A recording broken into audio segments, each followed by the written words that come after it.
"100 Days to a Healthier You."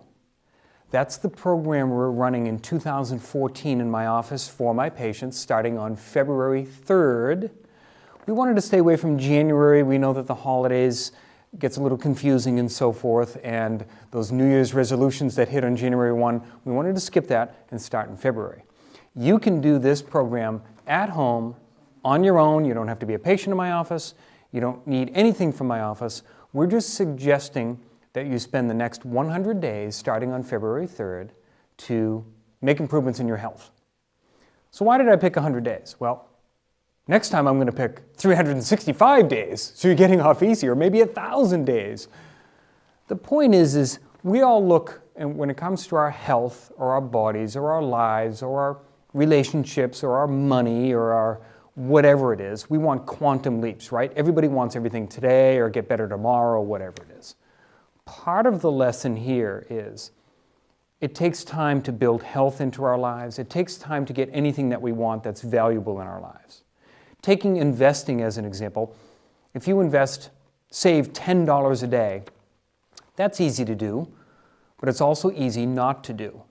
And if you save $10 today, it doesn't seem like anything. So if you spend $10 today, that doesn't seem like anything either. More on that in a minute. But over time, slowly, that begins to build. 30 years from now, it can be a serious pile of money in that case, right? Well, the same thing with your health and the same thing with exercise. If you think, okay, I'm going to start on January 1st and work with a personal trainer and I'm going to get fit in 20 days, it's not going to happen. What are you going to do after that is over with? You want to be consistent with this. That's why we picked 100 days. In this 100 days, we want you to do the following. 2 main things. 1, exercise every single day. It doesn't matter what the exercise is. You can walk in place when you're watching your favorite TV show on the commercial breaks. It doesn't matter. Do something for 100 days. Valuable thing that we're trying to do here. You're carving that little extra time every day to move your body. You want to do things that get your heart rate up. So normal daily activity around the house, although that's good, that doesn't count. You want to be doing something that gets your heart rate up. It can be resistance exercises, the exercise bike, going out for a walk, particularly up hills, using exercise equipment at the gym. It doesn't matter. Something that gets your heart rate up. Now, remember, I don't recommend exercising for you until you talk with your doctor first and you get clearance and you get a green light, right? Check with your doctor first before you start anything. When you get your green light, then I want you to start the program. 100 days. Aim for 20 minutes. If you are particularly unfit, you might have to start with 5 minutes a day, and that's fine. Build it up over time. The second thing that you need to do for this particular program is to do your spine stretches every day. Your spine stretches, as you know, if you're a patient of mine, are those Fuller 5 stretches that we call them. If you're not a patient of mine, you can go to my YouTube page, and actually if you're a patient, go review it anyways. It's that YouTube video called Basic Spine Stretches, and I've had it on this program in the past. Basic spine stretches. 5 stretches, they take about 1.5 minutes in the morning and 1.5 minutes at night, about the same amount of time that you spend brushing your teeth. You have to do those spine exercises every morning and every night. I find a lot of my patients are doing the exercises once a day. We want to lift that a little bit to twice per day. So there's your 2 things for the next 100 days. Regular physical exercise, spine stretches every day for 100 days. Now, if you're going to do this, what I want you to do is email me if you need to, or create your own checklist where you're going to check off that you're doing these things every day. In my office, I have a sheet for my patients where it's just 1 sheet of paper and it has 100 days on there, and they're just going to check it off every day that they do it. That's going to ensure that you're going to do these every day. There are other things that you're going to be doing for your health along the way. I recommend that you continue with your chiropractic care. And if you're not under the care of a chiropractor, go try it out sometime. You're going to be fascinated with the results that you're going to notice in your body. Most people are. Don't wait for something to break to go to a chiropractor. Considering going in for a wellness care visit, just like you would bring your car in for a tune-up, just like you go to the dentist or bring your kids to the dentist for a checkup, even though everything seems to be fine. That's the chiropractic thing. The sleep. Visit your sleeping. Try to get a little bit more. Most of the people I talk to are not getting enough sleep. So visit that and try to get enough sleep. Reducing stress. We all have pressure and challenge in our life. Different words, a different way of describing it here. Pressure and challenges. Figure out ways that you can diffuse some of that stress that's accumulating in your life. And there are great programs available. It can be meditation, yoga, just general programming of your mind that most of the things that are pressuring me are things I can't control. It's water under the bridge. Start addressing that. The other part of this too, we're going to be giving you some nutrition guidelines, simple things. We're going to keep nutrition simple. Taking a line from Jack LaLanne. Jack LaLanne says, exercise is king, nutrition is queen, together you have a kingdom. Too many people try to exercise their way out of bad dietary habits. Not going to work for you. At least it's not going to work long term. And you can't eat well but not exercise and expect to have a well-functioning body either. You have to put them together. So we're going to give you simple nutrition changes that you can do along the way. If you start with just walking, I think that that's fine. But I think most of us, or all of us, need to add resistance exercise of some sort. Weightlifting, if you will, but you can also do resistance exercise. And you don't necessarily need weights. You can do body weight exercises. If you don't know how to do these things and you don't know how to do them safely, that's when I think you should work with a personal trainer or somebody very familiar with how to work out, how to lift weights, or how to do body weight exercises for you safely. Sometimes you only need to visit with somebody a few times to learn how to do them right, and then you can go home and do them on your own. So if you're just a walker right now, that's great. Keep going. Consider adding some weight resistance exercise to your workouts. Jeff Olson wrote a book called The Slight Edge. I have read the book and I've also listened to the audiobook. In The Slight Edge, he talks about what I had mentioned earlier. Things in our lives are easy to do, but they're also easy not to do.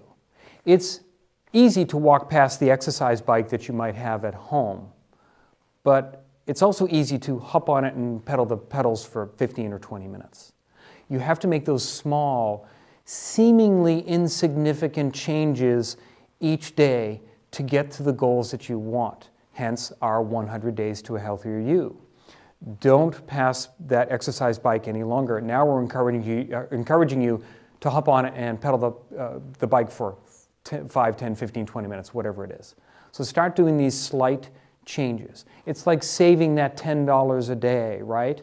It doesn't seem like anything after the first day or week or month or even year, but if you do these things consistently, you get the things that you're looking for. That's what this book is called, The Slight Edge. That's what it's all about. Fabulous, fabulous read. I highly recommend that. Along with your exercising that you're going to be doing, let's talk about some nutrition things that you can add along here as well. So the 100 days will be a little over 14 weeks. So what I'm going to do is I'm going to give you 14 simple changes that you're going to incorporate into your nutrition to help you get healthier, avoid disease, reduce your risk of heart disease, cardiovascular problems, cancer, obesity, arthritis, Alzheimer's, diabetes, and the list goes on and on. If you do the exercise thing and the nutrition thing together, your chances of getting those big, bad, scary diseases goes way down.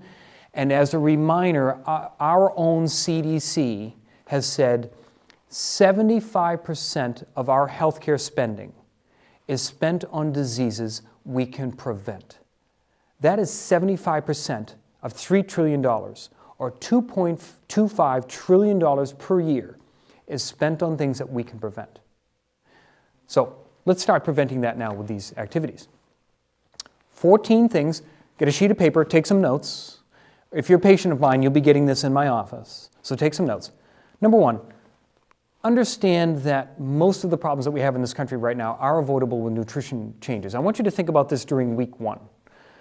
Using obesity as an example, the obesity epidemic, you know all about it. I'm just going to give you some quick numbers here. The obesity epidemic is as follows. In 1990, we had less than 15% obesity in this country. Only 23 years later, we're up to 36% obesity. 15% to 36% in only 23 years. Genetics can't explain that. You cannot have a genetic epidemic. How do you do that? Feed people a whole lot of bad food. Don't let them move very much. Stick them in front of video screens like the TV you're watching right now. Stress them out. Don't let them sleep very much, okay? And then we have this obesity epidemic. And obesity means that we get all of the heart disease that comes with it, and the cancer, and the Alzheimer's, and the diabetes. Okay? Don't be a statistic. Start making changes in your life now. So in week 1, I want you to start thinking of the importance of why you want to exercise every day, and why you want to look at the foods that you're eating and make some changes there. These are life and death decisions. Okay, week 2, I want you to look at your water intake. If you're already drinking enough water, then you're fine. You've already visited that. If you're not drinking enough water, which is most of you, you know who I'm talking about, you need to start increasing your water. Let's say you're only drinking a couple of glasses of water today, per day, like 8 ounces a couple times per day. That's absolutely inadequate. Most of the patients that I deal with are chronically dehydrated. If we add a little bit of water to their life, great things happen. So consider adding a couple glasses of water per day. And you have to start in the morning, by the way. Don't at the end of the day say, oh, darn it, I didn't drink enough water, and then guzzle down a bunch of water, because then you wake up 3 or 4 times at night having to go to the bathroom, right? So start drinking water in the morning, before breakfast, between breakfast and lunch, and through the afternoon, and have a place, a central location where you can drink. In my office, I have a glass at my desk. I fill it in the morning. I drink it before lunch. I fill it again in the afternoon, and so forth. Central location, increase your water. Great things will happen. Number 3, reduce your sugar intake. Sugar is the villain. I've talked about this on other shows. Everybody's in agreement, no matter if you're a paleo diet person, a vegan on the other end of the scale, Mediterranean in the middle-ish kind of deal. Everybody says, got to get the sugar out. And when I say sugar, I don't mean just table sugar and candy and so forth. I mean white flour. All of those baked goods that taste good, right? So anything that tastes good, don't eat that. Good. And then you'll be doing good things for yourself. So raw Brussels sprouts in place of cake is always a great idea. But anyways, get the white stuff out of your life. White sugar, white flour, and also white potatoes. Get the sugar out. On week 4, I want you to concentrate on increasing your vegetable intake. Increasing your vegetables. Find a way, in some way, that you can get vegetables at breakfast. Sounds a little weird, right? But if we increase our vegetables even at breakfast, great things are going to happen. If you reduce your sugar and increase your vegetables, simple little activity. We'll talk about snacks in a minute. You're going to be increasing your vegetables on snacks too. So that's going to be week 4. Find tricky ways for you and your family to get more vegetables in your life. And bring some vegetables back into your life and your children's lives that you might have kicked off to the side. Start bringing them back in, right? On week 5, I want you to consider this. If you're taking notes, draw a plate on your paper. Draw a plate, okay? Just a circle. Divide that circle into thirds. 2/3 of your plate should be vegetables. 1/3 of your plate should be a clean protein. And that's it. That's your goal with every meal, including breakfast. 2/3 vegetables, 1/3 clean protein. Now, regarding the protein, if you're a vegetarian or a vegan, that would be your nuts and beans and so forth. If you're a meat eater, the clean protein would be small fatty fish, organic cage-free chicken and turkey, omega-3, organic, cage-free, no antibiotic, no arsenic eggs and chicken, right? Did you get all that? That would be your clean protein. Much more vegetables, smaller amounts of protein. If you're doing the red meat thing, try to reduce that to once a month. Make sure it's grass-fed, no antibiotics, no growth hormones, and so on and so forth. Most of you know that. If you're an athlete and you need more starch in your life, draw that plate again. Draw the plate, divide it in quarters. Half the plate is vegetables, 1/4 clean protein, 1/4 healthy starch like quinoa, amaranth, gluten-free brown rice, things like that. That's your plate. Number 6, this is week 6 now. Visit your protein intake. I said clean protein, which is some of the things I just talked about. Spend a few extra dollars and buy the organic chicken and turkey and so forth, the small fatty fish, the omega-3 eggs, or again, if you're a vegetarian or a vegan, that's where your beans and nuts go, right? Try to get away from the red meat, and if you're going to do that, maybe it's a more wild-caught type of game instead of the regular red meat that's out there. So clean up your protein, and also eat less protein. I find myself somewhere in the middle. I know what vegans do. I've been a vegan. I know what paleo says. A lot of the paleo people say, eat tons of protein and so forth. Let's go somewhere in the middle. Plus, the planet cannot sustain a high protein consumption by 7 billion people. It's just not going to work. The numbers don't work out. So more vegetables, less protein is the idea. That's week 6. Week 7. Don't skip breakfast and rethink your breakfast. The traditional breakfast foods in America have got to go. The bagels and pastries and bread and cereal with milk and bagels and toast and all that kind of stuff. All that white stuff, right? It's got to go. How about, if you do eggs, how about scrambled eggs with a little bit of vegetables that are in your refrigerator, that are already cooked and ready to go? Okay, you can have that done in 2 minutes. Healthy breakfast, and it's so good for you. And we know for our kids, time and again, the research says if they eat breakfast, they focus better, they concentrate better, they learn better, they remember better, they behave better. But start getting some vegetables and protein into your breakfast. And why not eat leftovers for breakfast? So why can't we eat dinner for breakfast, right? Easy thing to do. On week 8, I want you to keep in mind a nutrition gem, dairy products. I have eliminated dairy products from so many people's lives, anything from a cow, milk, cheese, cottage cheese, yogurt, ice cream, cream, and butter.